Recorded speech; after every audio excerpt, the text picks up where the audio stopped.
Hi, everybody. This is Anthony from xanthonyjohnson.com and Growing Your Business with Internet Marketing Facebook group.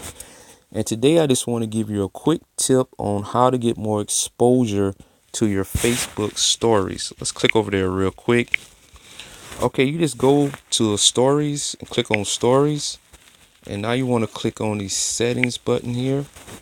And as you can see that your settings by default is set on friends and connections, where only your friends on messengers and connections can see your story. And what you want to do is put it on public. So you click on public and you click change. Now anyone on Facebook or Messenger can see your stories. I hope this tip was very helpful and hope you get more exposure to your stories. And if you like these tips, come join us on the group. Our Facebook group is Growing Your Business with Internet Marketing. Thank you. Have a good day.